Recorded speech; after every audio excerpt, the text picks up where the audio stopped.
What is going on, everybody? This is Stats Over Politics. I am your host, Mr. Jaevon and I'm surrounded by my guy Gary Singh, and we have a special guest in the building. One of the number one supporters from day Yes, one, day sir. one since day one. We got our boy, Mr. Sir.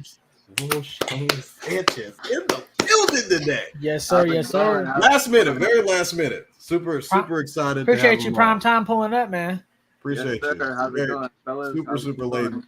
Shit, just Super watch late. that crazy game, bro. Oh Crazy yeah, game right now. Sure. we are for sure going to get into the thick of things. But yeah, shout out to our guys, Shaun Holko, who was down. He was downgraded to out at the last second, so your boy had to put on his cape and make things happen. And my boy Kevin James Dent, he did a lot behind the scenes making things happen for your boy. But none other than the less. What we're gonna do is we're gonna jump right into it. We just witnessed an insane game between the Nuggets and the Lakers, and the Lakers fall short to the Nuggets, the defending champs, as Jamal Murray hits five insanely clutch buckets down the stretch for Jamal Murray, and Lakers are going home in Game 5. So Gary, I'm going to swing it to you first. What are your thoughts from the series as a whole, and are the Nuggets just going to repeat? Ah, man, this is a crazy game, y'all. Crazy series. Basically, I was yelling to my brother right now, bro. Literally, the difference between this Nuggets team, literally, and it makes me feel bad for the Lakers in a way, just for LeBron and them, just because it looks 4-1, but it's the same kind of thing as last year, guys. You got to play damn near 100% perfect if you play this Denver Nuggets. Literally, one or two rebounds there, just like you see at the end of the game. Run rebound, no block out, I'm not gonna lie, box out by LeBron, whoever was right there. And Jokic gets a quick 2-point put back right at the rim. And right at the end, the best duo in the league with the best action in the league, pick and roll with Jamal Murray and Jokic. You've seen everyone just spread flat, 1-2, basically 2-on-2 basketball. And I thought Austin Reeves blocked it, but nope, nothing but net for Mr. Jamal Murray. 2 game winners basically, and then Lakers with no timeouts. Kind of makes you think they maybe went for 3 the last possession when LeBron drove and hit 2 free throws to tie the game up. It's just this game is about inches, and I think like 3 plays before that, the Austin Reeves, yeah, you got to turn around right short was right there. Ron Jokic, exactly what his type of shot. He literally just hit one of those right before that. And then also seen D'Lo, man. He had a 1 turnover across the lead turnover at the end where LeBron almost got put down. He did get put on a dunk. I gotta be honest today. LeBron got put on a poster today, Ron. On my line, I ain't covering. No, he got put on a poster today. Aaron Gordon could have put him on a second one, but he got scared though. He didn't go for it. I don't know, bad pass by Porter Jr. But to be honest with you, this game was just hype. Just the quick thoughts of we just seen. I just really think that the Lakers, just talking about this series, to answer your question quick, Vaughn, it's pretty much if you're going to have to play perfect to beat this Nuggets team, and that's why I finally came to realization, James, bro, my picks has done hella messed up this whole fucking playoff run because I've been picking the Lakers, but 3 straight games. And I only got one of them, and finally I done picked the right team on this one today with the Nuggets getting it at home. So, these games are close, but all in all, you just see that the Lakers just don't have enough firepower and not enough guaranteed buckets like the Nuggets do, where, when scoring time comes up and they know guys who are getting counted on, KCP and with Michael Porter, we already know what they did off the just being role players and just stepping up in every game and being counted on and knowing what shots they're going to have and making those shots. So their roles are just defined more. I think they're 200 plus minutes we mentioned earlier, Vaughn, that they have played together in terms of a starting 5 than any other starting 5 in the league, which is showing surface right now. And man, these games at the end of the day, you got to play defense, man. All these games have been, I don't think one game past maybe 115, maybe in terms of all the games and series, maybe. I think I see this series barely one of the highest game was 119. And that's one game that the Lakers scored, in the game 4 win. So you got to play defense at the end of the day, not enough stops. And yeah, this team is rolling and looking like back-to-back champs to me so far, Vaughn and James. Yeah, and it's kind of just to point back to it. The Lakers were kind of going back and forth throughout the game, and I always felt like if the game was close, the Nuggets were going to figure out a way to just close the game out because that's kind of been what the series has been. James, you're very new to the show. It's your first time on the show. What do you think about, the Nuggets just figuring out ways to close out games, and are the Lakers done? Is this the end of LeBron James in LA, or did the Nuggets retire LeBron? Yeah, so I'm pretty sure. Correct me if I'm wrong.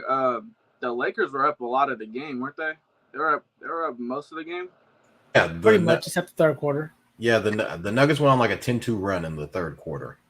Yeah, which made it back and forth. Yeah, that's kind of how it's felt for a lot of this series. It feels like, at least when I've watched, the Lakers have been up like a lot of the series, and the Nuggets somehow always find a way to just pull it out at the end. So, yeah, man, it's like when it's a close game like that, the Nuggets or Nikola Jokic just always finds a way to pull through. It doesn't matter who you put in front of him and his guys. As far as the Lakers being done, I don't know. I think LeBron likes it in LA. I don't know if he's gonna leave. I don't know if he's ring chasing still. I don't want to say they're done. I think Darvin Ham's done, but yeah. LeBron has a way of going through coaches, so yeah. Darvin Ham. Gun to my head, if I had to bet, if LeBron's a Laker by next year, I'd probably say he probably will be a Laker. I don't think he's gonna leave. Yeah, I mean, it's kind of tough to say what's next for the Lakers. I think there will be some changes for sure. You're already hearing rumors about Trae Young, even after the plan on what's next for him. I don't think this is going to be the same Lakers team going into next year. I think we'll definitely see some changes. I feel like everybody is kind of for sale, if that makes sense. For sure. Other than AD and LeBron, even if LeBron is going to be going into his 21st, 22nd season, and he's going to be 40 next year.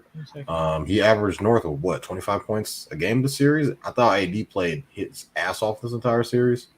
And I just think there were definitely some coaching deficiencies. We kind of saw that in last year's series with, Malone putting on a coaching clinic and kind of the same thing. Not really that many adjustments being made. You're seeing a bunch of different lineups being, there wasn't really a set lineup for the Lakers. And I feel like it kind of showed. Michael Porter Jr. played his ass off this whole series. I think he averaged north of 22 and a half this entire series. You saw a couple of injuries go down with Reggie Jackson. You saw kind of Jamal Murray going in and out of the lineup, although he did hit the game winner in this past game in Game 5. I think the difference in the series was definitely Michael Porter Jr. because you saw kind of Jokic and Anthony Davis, as far as points goes, canceled each other out. Maybe not timing of buckets though, but yeah. Yeah. But I think LeBron James, Jamal Murray, as far as points goes, kind of evened each other out. And I think the difference in the series was definitely Michael Porter Jr. And for the Lakers, D'Angelo Russell was very inconsistent in this series, as projected. Most people kind of could have saw that coming into the series. It's kind of, what's D'Lo going to do? What's D'Lo going to do? Even in last year's series in the Western Conference Finals, you saw D'Lo was getting shots up after game 4, and they just got swept. So didn't get swept. It wasn't the same outcome as last year, but the Nuggets move on. As we will. Go ahead. No, real quick. I was just going to say a quick little thing with this Lakers future real quick. And they're probably going to have a whole summer to talk about it because, we ain't going to, Kevin, me ain't going to bring up LeBron again, James. So it's all good. I don't know if he's going to be team hopping, but somebody do need to get traded to come up in Lakeshore, try to get LeBron his 5th ring before it's all said and done here. And obviously, I know you just mentioned D'Lo kind of, inconsistent, and that was what was thought of. But to be honest with you, I think D'Lo just wasn't. Not nothing against him, but it's just they got too many big guards, man. KCP and Jamal Murray are just a little bit too big to him, where he kind of gets his game, and when he gets a little physical, he's just not able to step up in those situations. So I think in that situation, they're gonna have to probably make a trade for them. I think LeBron and AD are gonna stay put, but yeah, they're gonna need a little bit more to beat this Denver Nuggets team for surely. So changes are gonna be made. I don't know about Darvin Ham. I'm pretty sure they're looking the way you see LeBron's body language with him sometimes.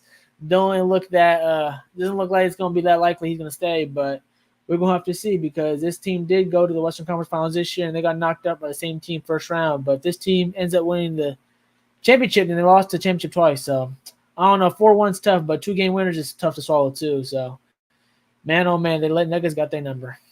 And you know what sucks? All right, this is LeBron family real quick, Vaughn. They got LeBron, 40-year-old, playing in really. He's going to be playing in Denver. 52 altitude, playing 42 minutes in Denver. That's the team that got to stop him. Goddamn, they couldn't be in no other team, regular weather. But oh well, that's what happens, man. Get gassed out at the end for some young bucks taking over. New reign. Absolutely, yeah, absolutely. So, it's going to be a crazy offseason for most people. In that Lakers organization, from the coach down to the roster. So I think pretty much everybody can go besides LeBron and AD. But yeah, the Nuggets win the series again, 4-1. We'll see what's next for the Lakers, but the Denver Nuggets will be moving on to play Ant Edwards and and that Minnesota Timberwolves team. That's going to be a crazy series to watch and look out for. So yep. We'll definitely look out for that. But we will be moving on to our next series as the Thunder sweep the Pelicans. And Cousin James, we're gonna swing it to you first. Kind of want to get your thoughts on the series. A lot of talk went into it. I was one of the people saying that we'll see a little bit of the experience from the Thunder. We saw that the Thunder obviously I think they're like the second youngest team in history to be the number 1 seed, if I'm not mistaken. I could be wrong on that. But wanted to get your thoughts on the Thunder as an overall team, and can this Thunder team make it to the finals? Yeah, so going into the series, I was thinking like Thunder, they are a little inexperienced as compared to like other teams that are in the playoffs. I thought that the Pelicans, although they didn't have Zion Williamson, thought that they would be able to be competitive in this series just based off of that fact that the Thunder are a little inexperienced. So it definitely was surprising to me, at least, that they got swept 4-0 on the series. But the Thunder, they have all these different pieces that they throw at you. Whether it's guys that are that just cracked the rotation this year, whether it's just guys off the bench. Jay Williams, Howard Hayward, and all them. Joe Wiggins, I'm already knowing. Yeah, they have a lot of guys with different skill sets that just play off each other, and they kind of remind me of they kind of remind me of the Pelicans a little bit. I know the Pelicans don't really have a Chet Holmgren type, but they have the Pelicans. To me, are another team that have a lot of players with different skill sets that kind of play off of each other. I think no Zion really benefited the Thunder for sure. Felt like the Thunder kind of were able to match their size a little bit more with Zion out the lineup, and the Thunder, as far as them going to like the Western Conference Finals, NBA Finals, I think that there's always a chance. They are young, and the remaining teams in the playoffs are going to have they're going to be out experienced for sure, no matter who else they play going forward. But I think if they get they would have either the Clippers, Mavs, if whoever wins that series. I'm pretty sure, if I'm not mistaken. So it will be the winner of the Clippers Mavs series. Yeah. So I think whoever they play in terms of that series, I think that it'll at least be competitive. I don't see them getting swept or anything like that. I think that they're going to stay competitive throughout these playoffs. As far as them going to the finals, I say it's unlikely, but there's always a shot for sure. So Gary, once again, the Thunder, they sweep the Pelicans. A lot of people kind of thought after game one, the series would be a little bit more competitive based on, how close it was. And the Thunder were, I think, 8-9, like almost 9-point favorites in that game one series, but ended up going down to the wire and kind of just over the rest of the series, the Thunder kind of handedly won each and every game. So wanted to get your thoughts on how good this Thunder team is and can they go deep, make a deep playoff run? Yeah, Vaughn. Like we talked about last week, pretty much. I thought, like kind of James thought, that there was going to go be a long series just because the Thunder, like you mentioned, James, is pretty young. So them handling the Pels the way they did, and like you mentioned, James, the Zion being injured obviously was a big factor. That's about 20 to 25 points. Maybe he just because really Thunder don't have that many big bodies to really stop him, so he would have had his way in the paint like per usual and all season long. So he maybe can get to 30. That's 30 points lost. Every game was about what 2, 3, except game 2. I think every game was pretty much close. Yep. Yeah. Actually, game 3 was kind of 106-85. So that I guess 2 of the 4 games of the sweep were blowouts. But 30 points from Zion and about 15 rebounds and him just this kick out from 3, him driving. I think that's obviously was a big impact. So got to give credit where credit's due, man. Thunder have been basically, quote unquote, even though they swept the Pels, been swept under the rug all year. Like Vaughn mentioned, number 1 seed all year, knocking on the door. James mentioned all the guys they have that are interchangeable with SGA, Giddey, Dort, Williams. There's so many guys you got to mention. Both of the Williams, Hayward, obviously, with a couple minutes, Isaiah Joe. All these guys are basically making impact plays, and they all know their roles and are coming in with purpose. And I think that's the main thing with this team is really their engine is going because they kind of play. I'm not going to say they're Denver, but the way they're playing is like they're making where young teams usually mess up in the playoff, guys, why they can't go far is because they don't maximize every single play. That's why it takes a couple years, feel me, to keep building those good habits that make every single possession matter. And the crazy thing about it is this OKC team is playing that way already. They're making every possession matter. So that with them showing that, it shows that they don't have that many deficiencies, and what's really going to be able to stop them is really someone just playing slightly better than them or just outsmarting them. Because if you think about it, they got shooters, they got slashers, they're athletic, so they're going to play in a good enough defense. They've been playing on a string all year long on their defensive end, so you don't see too many weaknesses. The only thing everyone keeps poking at is that them being young. And I was also one of those people saying that too. But them handling business the way they did with the 4-0 sweep, I think it's it's a big respect to them, and you can tell by the league, man. You see SGA, you see Chet Holmgren with the little singing commercial they got now. SGA's in every other commercial too. Just like you see the guys coming up, and I just mentioned a little bit at the end of the Lakers series that the new reign of when we were all at 7th, 8th grade, middle school, probably high school with LeBron, Curry, Durant, all them prime timing. They're all on the other side of the hill, and they last as long as they had, man. 15 plus years, we've never seen a crew like that type of generation last the way they last that long. And this new reign is coming up, and they're showing themselves right now. They obviously didn't beat a team that was had so much playoff experience. I mean, Pelicans do have some playoff experience, but obviously with CJ McCollum being there and Ingram, they made it tough for both of those guys. It was the right matchup because of Zion not being there. It just laid perfectly for Thunder just to throw bodies at their scores, and you can see, man, 89 points this game, 92 points the first game. They haven't. Oh yeah, bro, they didn't crack 100 this whole series, brother. They didn't crack 100 this whole series. So really, the comes down to is that Thunder had 100 handled business, Vaughn, and yeah, they're gonna be something to reckon with next round. And whoever they play, it's looking like a collision course with the Nuggets. Looking like a collision course with the Nuggets, man. Yeah, absolutely. I mean, I think this Thunder team is a lot better than all of us gave them credit for.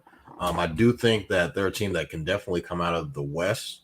I don't want to just automatically stamp the Nuggets. I don't think their bench is as deep as it has to be. I don't think it had this. They were able to get away and win in 5 games against this Laker team, which really isn't that deep. When they start getting deeper to the playoffs and they see, a Thunder or a team like the Timberwolves, those teams are deep, and they have guys that can defend on the wing. And with the Thunder, there may be a mismatch against Chet Holmgren, but they play with a lot of pace. They can get up and down. They can win in different ways. Like Gary mentioned, this Thunder team only averaged about 90 points in this whole entire series and won pretty handedly almost every game. So They can win in different ways. So when it's just going to come down to, like a lot of people say, experience. We see that, with I think it's going to come down to experience with the Thunder. Them being a young and up and coming team. When they do have to go up against a team like the Nuggets, but at the same time, I feel like they're ready. It seems like they're ready to win now, and they're as young as they can be. As far as the Pelicans, I think it starts to kind of revisit the Zion situation. A lot of people are kind of speculating on what's next for the Pelicans. CJ McCollum and Brandon Ingram didn't play as well as they should have during this entire series. There were rumblings about Zion maybe being able to come back. But, after that play-in 40 burger that he gave the LA Lakers, we saw that it was something that was going to hinder him later down the stretch. So I think with this Pelicans team, you start to look at, is it time to move on from Zion? I'm not saying that you should, but time and time again, we've seen that he isn't able to finish the season, whether that's the regular season going into the postseason. Now he's electric. We've seen that he can give you 40 in a play-in type setting or a playoff type atmosphere game. But his availability, the best ability is availability. He hasn't been available over the past couple of seasons. So it's going to be very interesting to see what the Pelicans are going to do during this offseason and how they evolve this team going forward. Go ahead, Gary. It didn't give me this time. Vaughn. Almost did. Almost got me.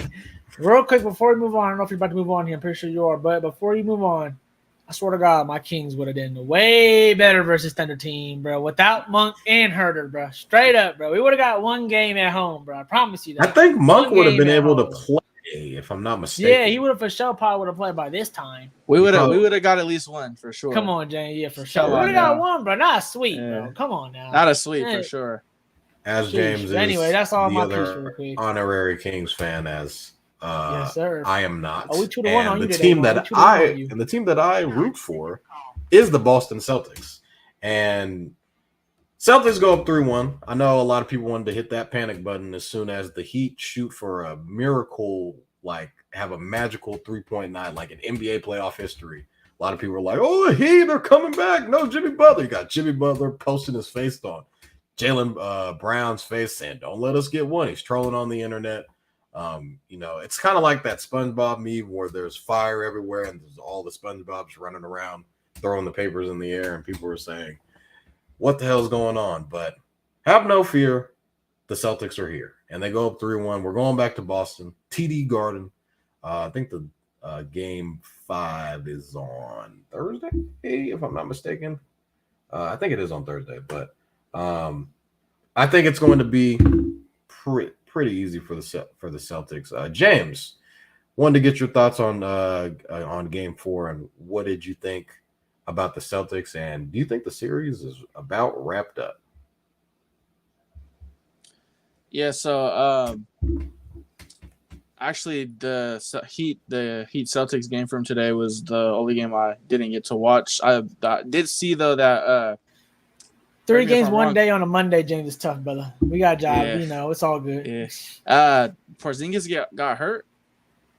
Yeah, he did. Non-contact, like his knee kind of buckled up. Oh, okay. Yeah, I did see that. I did see how Porzingis got hurt, and he had to exit the game. Something to look out for. Yeah. Was he able to walk off, or? I think he'll be okay. I think he'll be able to finish. I think he'll be able to play in Game 5.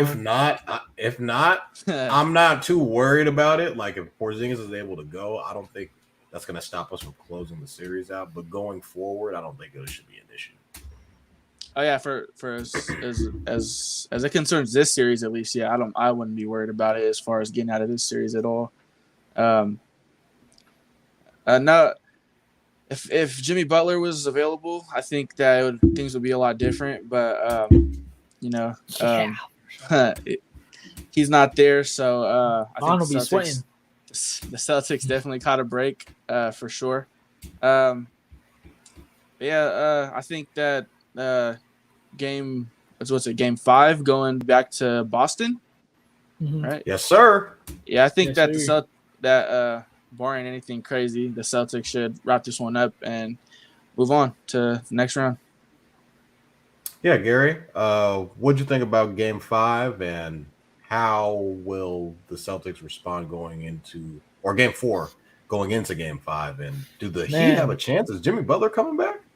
real quick, the funny thing I seen about this game was Messi for sure gonna think Derek White, because Messi was at the Heat game today. He gonna think Derek White is a basketball god today, bro. And nothing against Derek White. Don't against buckets for sure. But Respect 38 Derek points. White.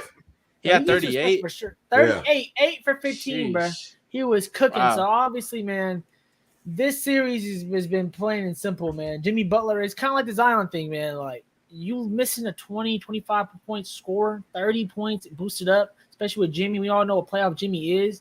That's 30 points right there, man. That's the difference between this game. And, you don't want to make excuses for the Heat. I already know how Heat culture. They don't want to make no excuses too. Eric Spoelstra pulled one out, basically, Vaughn, showing that basically you guys are not really championship ready, to be also honest, because this should have been a 4-0 sweep. And that's me being harsh on you guys, because you guys should be. Denver can do a 4-1 because they're playing Braun, and they're Denver, but they've shown that they can do. They're going to win the series. You guys have been shown that it's just something, just not fully there. Just something. I don't know what it is. Just fourth quarter. Like, they got everything that you want to have in a team. They got shooters. They got guys who are switchable. They got a spacing with a big man. They got 2 big men actually who could shoot threes. They got contesting at the rim. They got basically 2 6-men on their team, really. So the Celtics just got everything as they've shown. The problem is when they haven't been in a close game the close game, when they actually weren't in a close game in the game 2. So they haven't been in a close game this playoff series yet.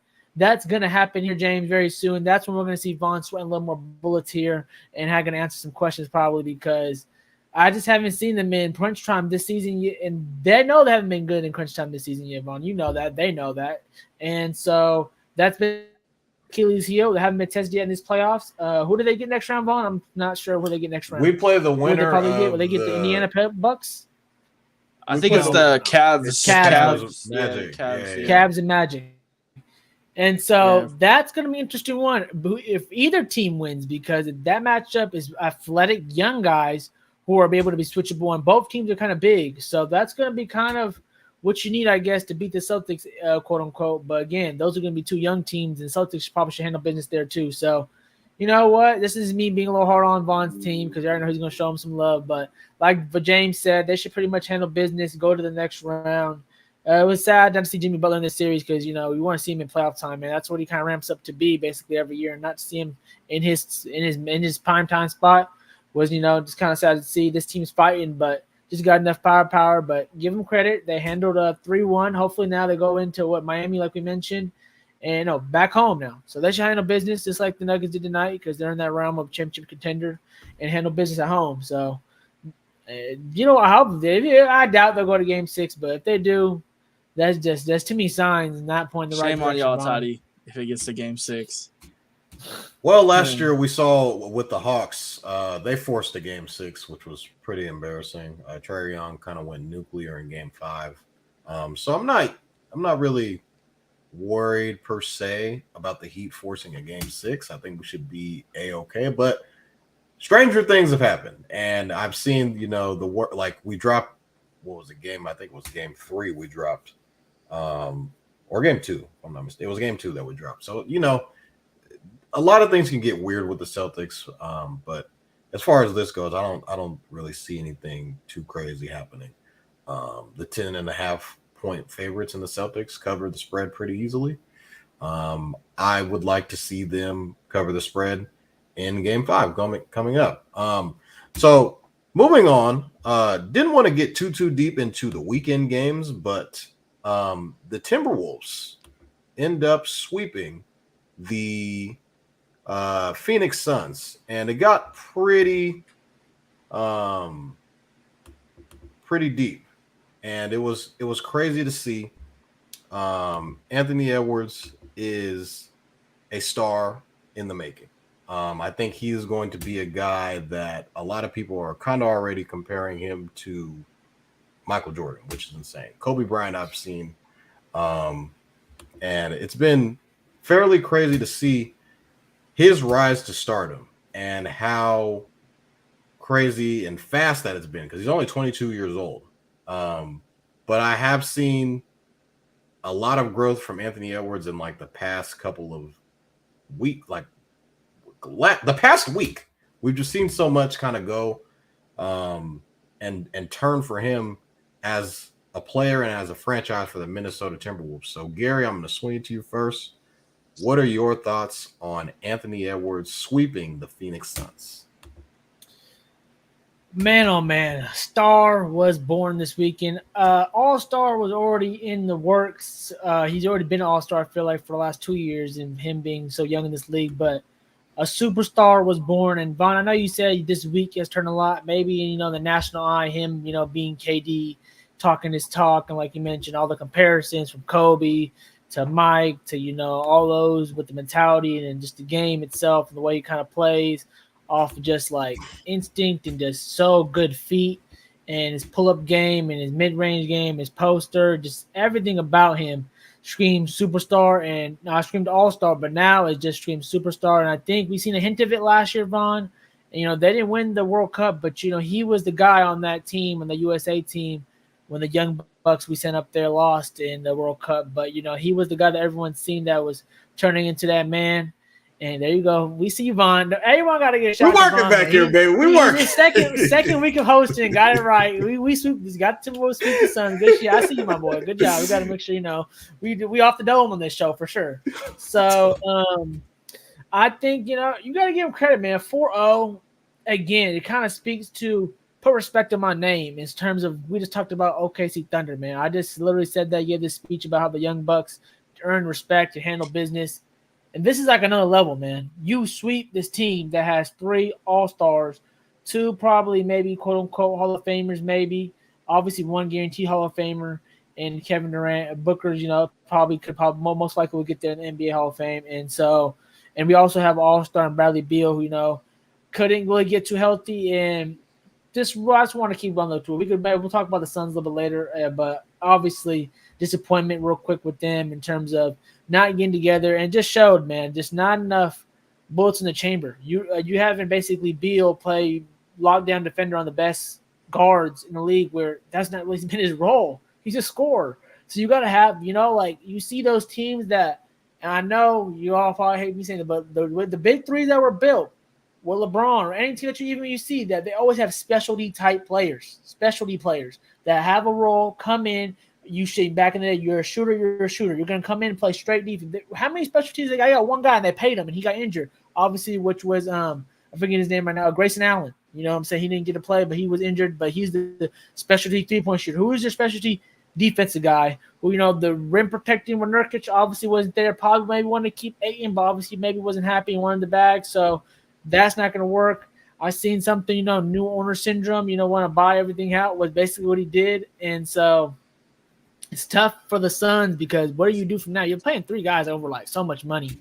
And now with the new rules, they're getting struck in every which way. So I don't know, man. They're in a tough situation. They got a lot of good guys on their team that just want to hoop. So I believe in them. I wish they had a little more deeper run because, KD and Book are just straight hoopers. They don't do no nonsense off the court. It's pretty much they just stick to really just want to hoop and just pew hoopers and love the game. So see them on a vengeance, like he said. They all got to get better. I don't know if Vogel's going to be back or not. I'm not sure. Maybe he should be. I think he should because I don't really see, even though I know he's defensive coach and defensive was there, but at the end of the day, you got to have defensive players, Vaughn and James, to help your defense out, man.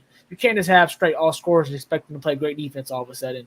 Like, that's really what it comes down to. They're going to need a couple more weapons, but how are you going to do that with this cap space? They're in a tough situation, man. So I know the rumors of Stephen A. saying maybe, like LeBron, he might, Kevin Durant might leave, Book might go to New York. I have no clue all that.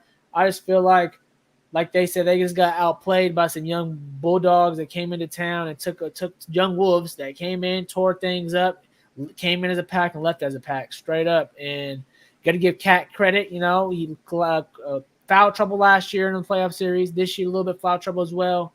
Ant got on him saying, you get right, you don't get no foul trouble, we can win this game, and boom, bada bang, gets 30 plus this game too. So you got to give credit where credit's due. These young Bucks, they got specialty players who are playing to the role, play it to the T, playing timely basketball. They still haven't. They're not on the realm of Denver, I feel like, just yet. So that's obviously Shaun, who I'm probably going to pick next series. But they could make it interesting because they got a guy who's really like prime timing like that. And he can go. Lakers didn't have a guy to go, let me go lock up Jamal Murray. I'm not saying Ant Edwards is going to lock up Jamal Murray, but he's going to make it tough for that man for sure. And they also got, obviously, I'm forgetting his name right now, the back of my head. He scored 30 the other game too. Jaden McDaniels, real quick. That's the guy, obviously, who knows his role. They got guys who just know their role. They're long. They got shooters. And they got a leader who's just showing them how to get it done and is not scared of the moment. And, that's the big thing in this league, man.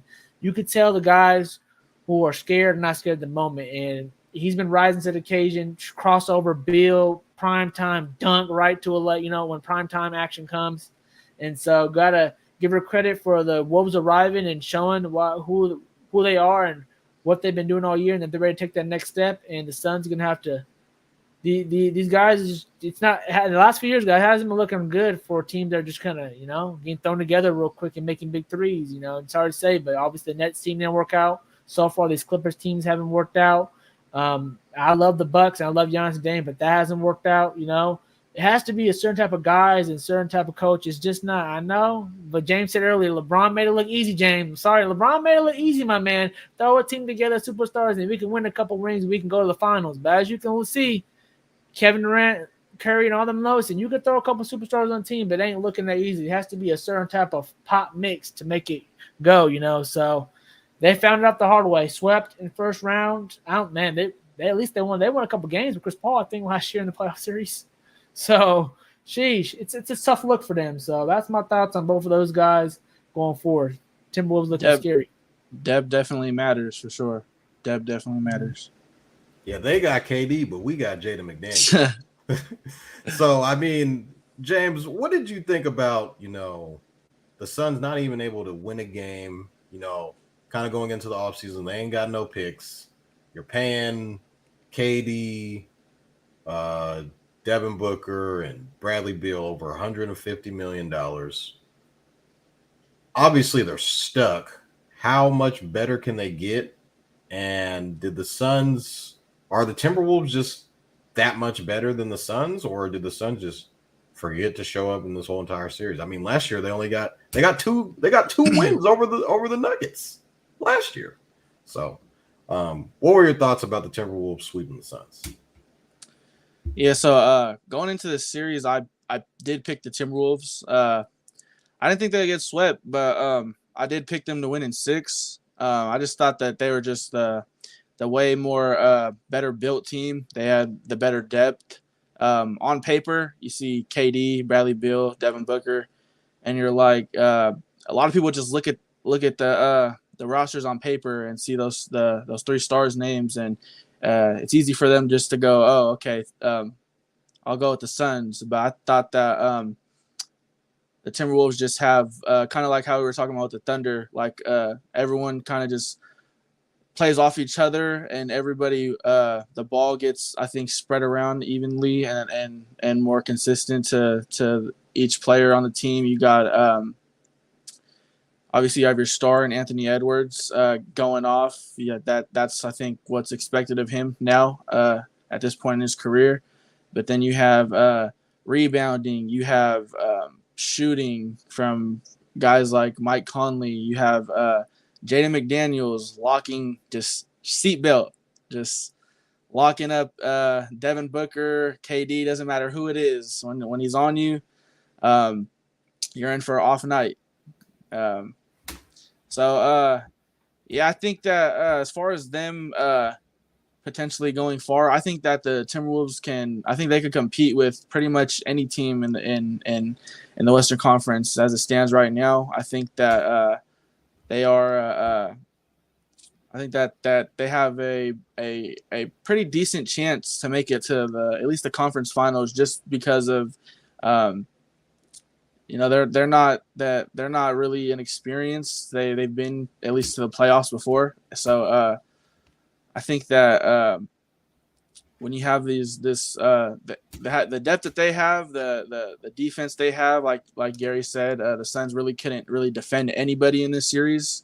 Didn't really matter who it was, and the Suns definitely they definitely could. So I think that was the difference in the series. Yeah, I mean, I feel like you got a chance against anybody when you have Anthony Edwards as your star player on the team. His emergence to superstardom it's just been happening right before our eyes, and a lot of people are just ready to put him on that pedestal as top 5 player in the league. Just based off of his playoff performance alone. Just based off of his playoff performance alone, I think it's been unprecedented on how well he's been playing.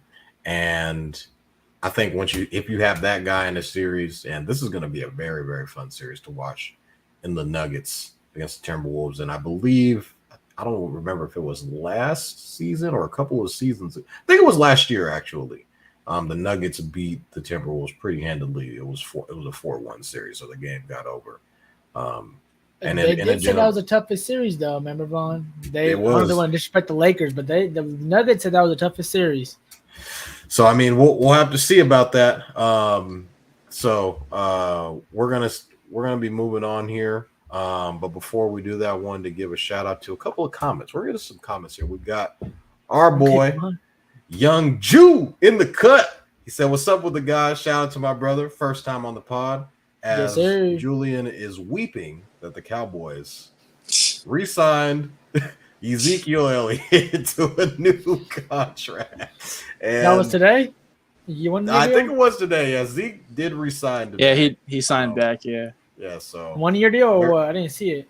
I don't know what the contract is, but I know I just know the Cowboys are cooked. Running back one. They didn't have the best. They did not have the best draft, and they re-signed. Yes, it's probably.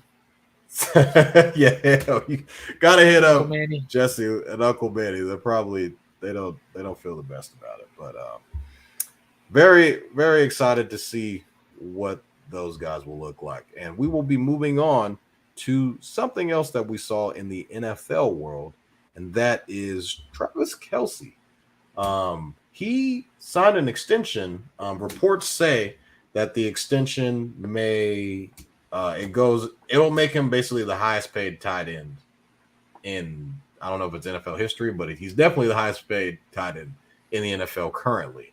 So Gary, I wanted to get your thoughts on Travis Kelce. I know we've kind of had a factor cap in the past about, is Travis Kelce the best tight end ever? Is it Gronk? Is it Tony Gonzalez? Is Travis Kelce, was he worth the extension? And do you think it'll affect the team going forward at all?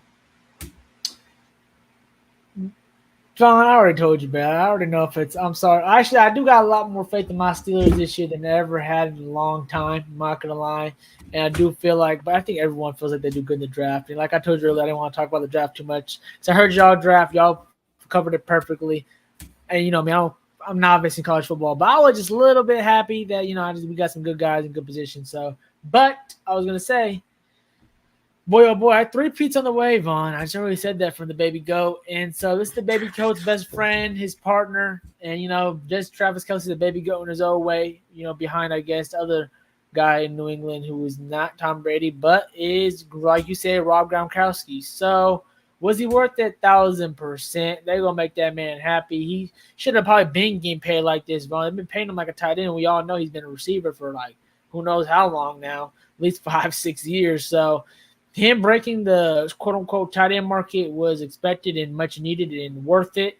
If you know anything about this team and their cap space and how they maneuver, Vaughn, somehow, some way, they always get it right. They pay the right guy. They've been doing it so far in terms of paying the people they want to pay and that are much needed. You know, they let go of Tyreek, you all know, but they've still been chugging away at the main pieces that they need. They're finding, you know, wide receivers again, complimentary wide receivers every year to find complimentary running backs every year. And so them just being able to plug and play in that situation, only person that you gotta play is Robin. You got to pay his man. So I think it makes sense. I know Travis Kelce I think his last year was his first year. He didn't get 1,000 or something like that. Like it wasn't his like quote unquote best year, but playoff time. prime time. Came up when he needed to come up, made catches when he needed to make catches, and showed up when he needed to show up. So I think I don't know if that means his last deal. I know he's been banged up a lot, Vaughn. He's been banged up a lot. So this probably maybe his last deal, I'm assuming. It depends how many rings they got and, how many far they are. If Patrick Mahomes probably can keep, convincing him to come back for a few more years, maybe like Gronk did, just play at the end of the year when I need you, coach. That's it. So I think it's worth it, Vaughn. I think, like I already said, he's a baby go. Maybe it's him neck and neck with Gronk. And so he deserves it. And, yeah, man, I think this is no hesitation right here. I know I didn't get to say on the podcast, but, obviously did the timestamp today, the last pod, and that was funny as hell. I don't know if James heard, but Vaughn's reaction of the Kansas City picking the fastest wide receiver and the Niners not getting him was hilarious. Like, fuck, they got another guy. They would. It was hilarious. I had to mention shit again. I was having me dying today at the gym. What's crazy too is the Bills just gave that pick right to them. Like, I seen that. You can have it. You gift wrapped it. Just exactly. wrapped it up and just put it under their Christmas tree. Like, go ahead. You could have the receiver that ran the fastest 40 time of all time. Go ahead. Yeah. Just give him right to Patrick Mahomes. And we'll get into our draft recap in a little bit, but kind of going back to the Travis Kelce extension. He's 34, so I believe this would probably be his last contract, his richest contract, if that. But I do think it's kind of the connection with Patrick Mahomes and Travis Kelce. You saw Patrick Mahomes tweet out him saying, I wouldn't let my guy go. He's not going anywhere. So he's obviously going to retire a Kansas City Chief. That duo has won 3 championships in the past however many years it's been. And, every year that Patrick Mahomes has been the quarterback, they're in the AFC Championship. So, till we see that streak gone, if you're a betting man like myself, you probably put your money on Kansas City to make it to the AFC Championship again this year. This was the first year that they didn't host the AFC Championship game, but they were still present and ended up getting the victory over the Baltimore Ravens, which a bunch of Raven fans are probably still salty about.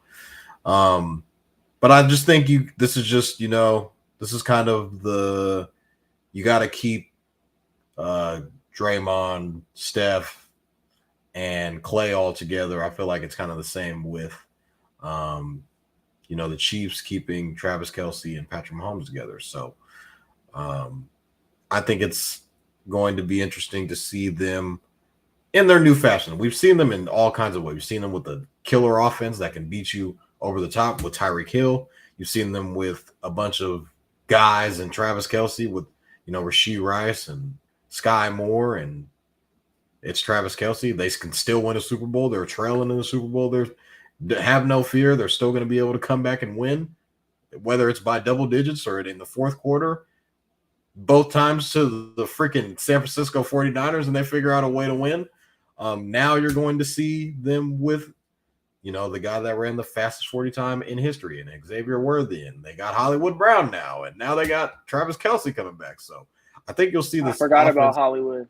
Yeah, you're going to see this offense be revived in a sense of you're going to see a lot more speed, and you have the best quarterback in football and arguably the second greatest quarterback ever. He's getting more weapons again. He's got new toys. And don't forget Isaiah Pacheco is running his ass off in the backfield. So, James, wanted to get your thoughts a little bit about the Travis Kelce extension, and are the Chiefs back, per se, even though they just won a Super Bowl last year? Yeah. I'm going to try my hardest to pull all bias to the side because Toddy knows already how I feel about the Chiefs. So, yeah, I think the extension was it was expected. Of course, you're obviously not going to – Travis Kelce is not ever going anywhere. He's a forever Chief. So, that was never really a question. It's crazy as far as our offensive roster goes. I think that it's honestly crazy because if you look back 2019, their team was just full of track stars, just guys who could just run out the gym type of speed. And you look at that ring, and then you look at the ring they won this past year. It's like a totally different team because they had one of the top defenses in the NFL. But then you look at their offense, and it's kind of just like Travis Kelce and okay, you have Rashee Rice and you have Sky Moore and you have the run game kind of was kind of brought back this year. So I think it's honestly just crazy how it doesn't matter if they're a fast offense. It doesn't matter if they're a balanced offense. The one thing that stays consistent and the one thing that doesn't change is the quarterback that they have, Patrick Mahomes. So I think as long as that guy's under center, I think that it doesn't really matter too much who you put on the field with him. I think they're always gonna be competing for championships year in and year out. Yeah. Yeah, so I mean, it's gonna be interesting to see. Just I guess you could argue Patrick Mahomes has receivers again because it's not just Travis Kelce; it's Travis Kelce, Xavier Worthy, Definitely. Hollywood Brown. You got Pacheco. I feel like this is a more high-powered offense than it was last year, and we don't know what Rashee Rice is, determining, what his situation is going on, and I don't know if he'll be a part of the team, let alone what's kind of going on with him overall. So I don't think that they'll need him per se, just based off of what they already have and what they kind of looked at in the draft. So we're gonna see with this Kansas City Chiefs team. I think they're going to be favored probably to go back to the Super Bowl again. I know the odds say that. I think the Niners are favored currently right now, if I'm not mistaken. But the Chiefs are somewhere in there. You got Buffalo is going to always be in there. The Ravens and Cincinnati, teams like that with all of those top quarterbacks in the AFC. But yeah, congrats to Travis Kelce. Yeah, yep. Gary threw in his Steelers. Justin Fields or Fields, whatever you want to pick, man. Whoever's going to be your guy. They got options. They got options. So we're going to move on to one of our last segments of the show. NFL draft recap. Now, I kind of wanted to just come on here and just rant about the San Francisco 49ers. A lot of people didn't really like the Ricky Pearsall pick, but I'm here to tell you, scary times are going to be coming in the NFC. The NFC West, that is. I know everyone's saying, Debo's getting traded. Kevin James came on this podcast saying Debo's getting traded, Ayuk's getting traded. You can't keep them all. Well, damn it, we're going to keep them all for at least one more year. This is the last dance, damn it. If it has to be the last dance, one question. Go ahead. Did Ayuk officially ask for a trade, or is just all mumbo? No, that's speculation. He didn't ask for a trade. He wants to get paid. No trade. Okay. There was no reports. But he hasn't got paid yet, right? He hasn't got his new deal, has he? No new deal. Picked up his fifth-year option, so he's getting a pay raise. So that's good. Is he forced to play this year no matter what, or he can sit out and want? He's not forced, but he's gonna want a new contract. I would imagine that there's gonna. So he could sit down. They'll probably find him type shit. I would imagine there'd be a hold. I think he's gonna come back. But getting back to the Ricky Pearsall pick on my first round, was unable to react to that on draft night because we ended the stream right before that the 49ers picked, and that's when you saw my reaction of the Chiefs getting Xavier Worthy. I was a little bit disappointed of that. I thought the Niners were going to get Adonai Mitchell was a guy that had on my radar. That's the other Texas receiver that a lot of people weren't really keen on, but I was. But Pearsall was a guy who was a route technician. I saw Baldy breakdowns on Instagram. He's basically saying that he's a faster, stronger Julian Edelman. I think he's a lot more athletic than Julian Edelman was. I don't think Edelman ran a 4.4 and was drafted in the first round. This guy can basically catch anything. Just looking at his tape at Florida, he was a guy that was their number one option, obviously. Didn't really reach 1,000-yard season, but you could argue his quarterback situation was very fairly inconsistent. He had the 2 years at Arizona State where he did play with our guy, Brandon Ayuk. So they're very familiar with each other. But then he ended up transferring to Florida, obviously, where he played with Anthony Richardson, who is now the quarterback for the Indianapolis Colts. And last year played with Graham Mertz, who was the transfer from Wisconsin. So a little bit of inconsistencies as far as system and quarterback play goes, but it didn't really stop him. I think he was very effective throughout his college career, and a lot of people are saying that he's old because he's a fifth-year senior, but that the COVID year kind of plays into that. But I think he's going to be a guy that the Niners are going to be able to use in so many different ways, and we got another route technician, and he's going to eat up he's going to see a lot of single coverage because a lot of eyes are going to be on Brandon Ayuk and Deebo Samuel. And, don't forget George Kittle's on our team. We got Christian McCaffrey. So he's going to see a lot of single coverage against some linebackers in the slot where I think he's going to eat. And in this Kyle Shanahan system, it's going to be very challenging for defensive coordinators and linebackers and nickel DBs against this 49er receiving core. So, James, I wanted to get your thoughts on, Pearsall, or if there's anybody else you wanted to kind of get off your chest on who the San Francisco 49ers draft. Yeah, put 49ers draft recap on the bottom. Yeah, so when we first made the pick for Ricky Pearsall, it took me a minute to kind of just process it because just off first like reactions, it's like if we were going to take a receiver, I thought that that we would for sure be trading either Deebo or Brandon Ayuk.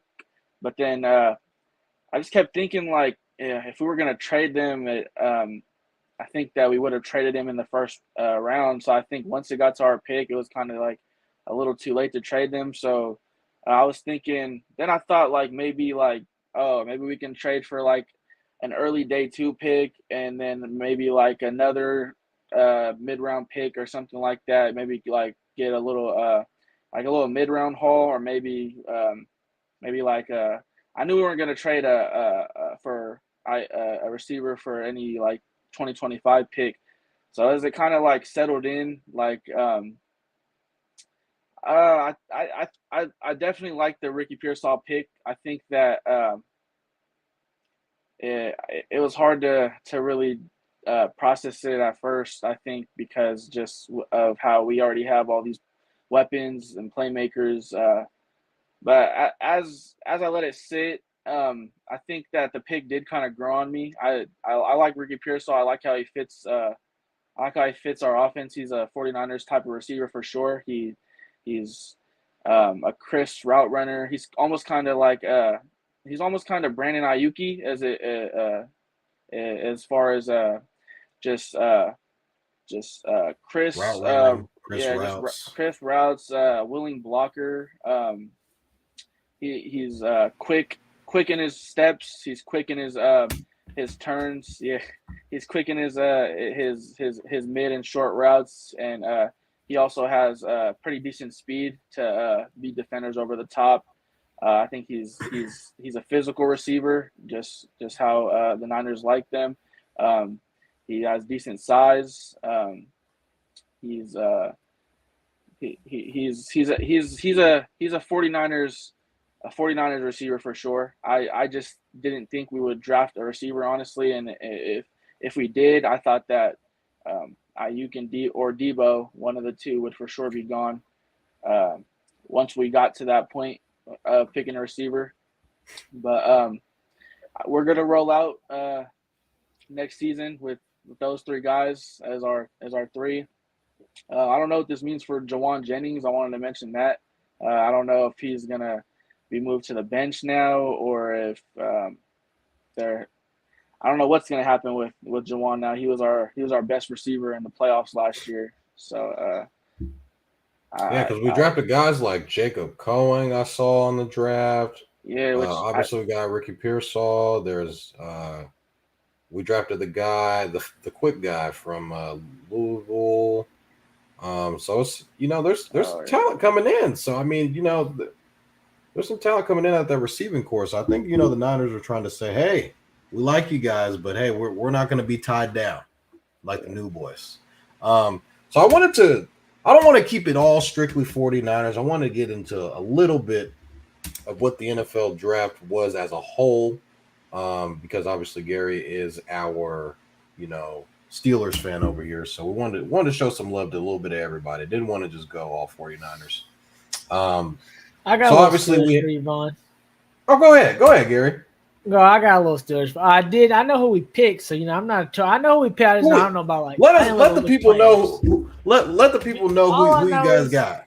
We picked 3 offensive linemen out of first 5 picks. So that says a lot. And my guy, my second thing I love to see is, my Steelers account, Steelers Fan Nation 7, something like that. My account that does all Steelers stuff throughout. Mr. Russell Wilson, I'm on Twitter too much. And Mr. Wilson congratulating every single draft pick we coming in with a personalized message, bringing the positivity, Vaughn and James, to my team to, try to cook up something. Looking like he's going to be the starter coming in. So we going to get this run game growing. We got Dan Moore now from Atlanta Falcons. We basically got a whole new offensive line, guys, pretty much. Oh, so that's going to be a little bugaboo in the beginning of the year, see if we can get that cooking. But, hey, it's a good problem to have because we got 2 offensive lines we picked up last year who were pretty good too. So we got about 5-6 guys now. Just got to plug and play where they're going to be best at. So that's a little small note on my Steelers. And I think you guys mentioned last podcast, Houston Texans looking good already. They had a pretty solid job. Also, obviously, Chicago Bears had a solid draft. Head scratching with the Atlanta Falcons, obviously picking 2 quarterbacks, young and old, kind of like my situation. But we paying the old guy $1 million, and they paying the old guy $40 million. That's the difference now. So that, it's a little bit head scratching moves around the league, but around this time of year, everyone thinks they got the best player in the draft in the best position. So it's a wait and see game, man. Can your game transfer to the big leagues? That's the name of the game here. So, hey, go ahead, Vaughn. End it out. But yeah, kind of just going. I just wanted to go. I'll do the first round because I'm not going to read 276 names. But going through the first round, obviously the Bears select Caleb Williams, and then we have number 2, Jaden Daniels goes to the Commanders. Then you have Drake May going to the Patriots. Marvin Harrison Jr. going 4 to the Cardinals. 5, Joe Alt to the Chargers. We have 6, Malik Neighbors to the Giants. J.C. Latham to the Titans. Michael Penix to the Falcons, which kind of raises some eyebrows. Roma Dunze going to the Bears, joining Caleb Williams. J.J. McCarthy, the Vikings move up 1 spot to go to the Vikings. Then we have Lou Fashanu from Penn State, the tackle, going 11th. Then we have Bo Nix gets drafted to the Broncos at 12. Brock Bowers goes to 13 to the Raiders. Then we have Talise Fuaga, another tackle, goes to the Saints. Then we have Leatu Latu goes to the first defensive player at 15. Goes to the Indianapolis Colts. Byron Murphy goes to the Seahawks. And then we have Dallas Turner goes to the Vikings. Amarius Mims goes to Georgia. Jared Verse, or went to the Bengals, excuse me. Jared Verse goes to the Chargers, or the Rams. Troy Fatanu from Washington goes to the Steelers. We have Chop Robinson going to the Dolphins, Quinyon Mitchell going to the Eagles, Brian Thomas Jr. to the Jags, Terrion Arnold to the Lions, Jordan Morgan to Arizona, Graham Barton to the Bucks, Darius Robinson to the Cardinals, Xavier Worthy goes to the Chiefs, Tyler Guyton to the Dallas Cowboys. We have Nate Wiggins to Clemson, or Nate Wiggins to the Ravens. You have the Niners drafting Ricky Pearsall and Xavier Legette to the Panthers.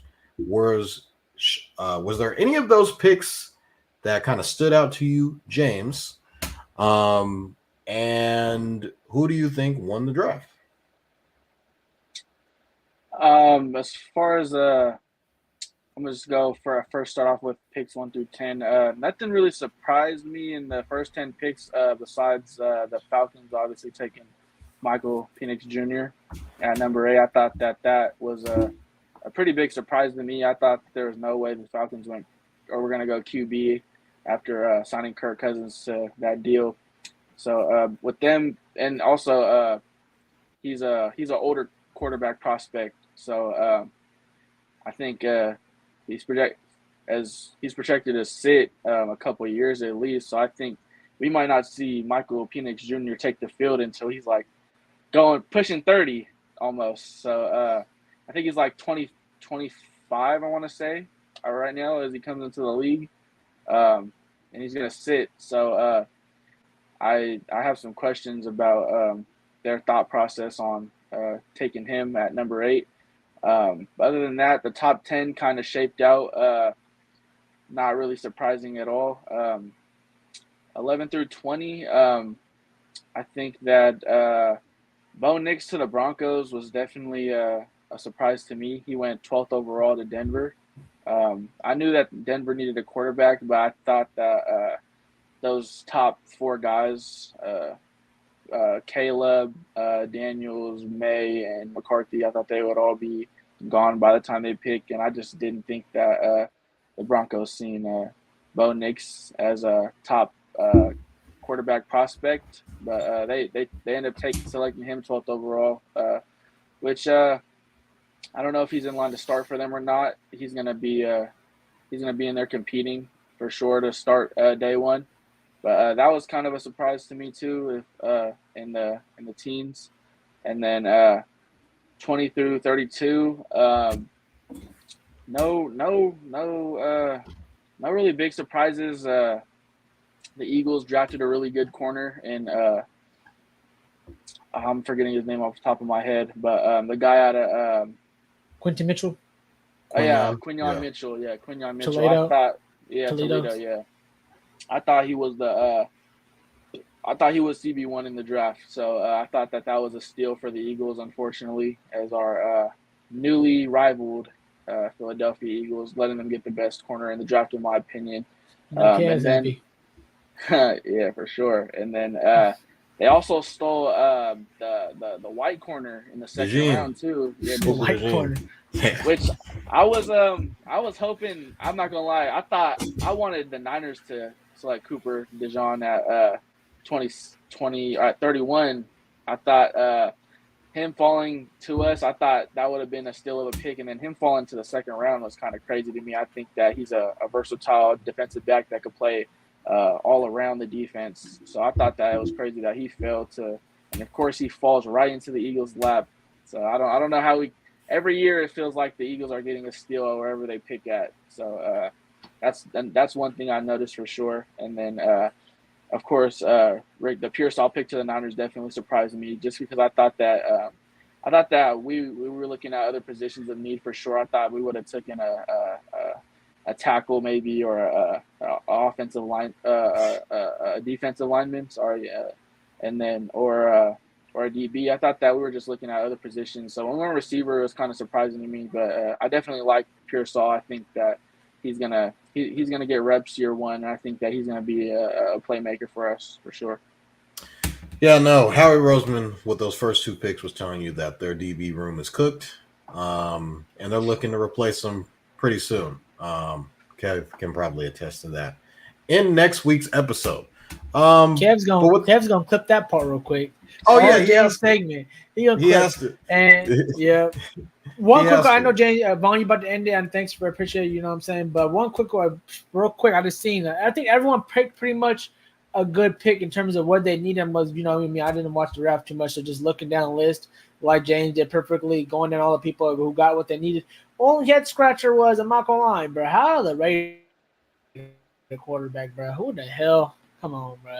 The Raiders should have got something just because. What you going to Vegas for? I ain't gonna lie. I know y'all Niners fans, y'all hate the Raiders, but I just want them to get something. So I go anytime they go play a good team, go watch them. At least they got someone to watch versus a good quarterback. You feel me? But it still ain't got nothing over there. Raiders being the Raiders, so I don't want to hate on them. But sheesh, looks bad. I mean, I thought the Raiders got one of the best players in the draft in Brock Bowers. I thought they got him. No, I mean he's a good player, but they needed a quarterback. You know how this league go. You ain't got a quarterback, you ain't got shit. A quarterback.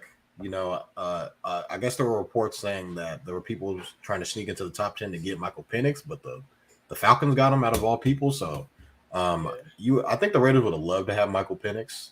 But if you look at that Raiders offense, it's kind of sneaky, really good. You got Devontae Adams, Jacoby Myers, Brock Bowers is now joining that receiving force. Who's slinging that thing, man? But yeah, it all comes down to Gardner Minshew, who is going to be slinging the rock as.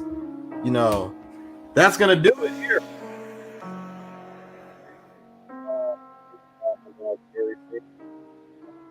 James, who was cool enough to join us on the pod. And yeah, that's going to do it here. Oh, go ahead, James. Anytime. Yeah. Appreciate you, brother, pulling up, maybe- man. Great first time. Appreciate Maybe we'll y'all. get our guy Jew on the episode next time. Maybe Kyle might be The able to brothers. break down. Bring the whole clan, man. Yeah, bring the whole clan on. But yeah, I'll definitely be back.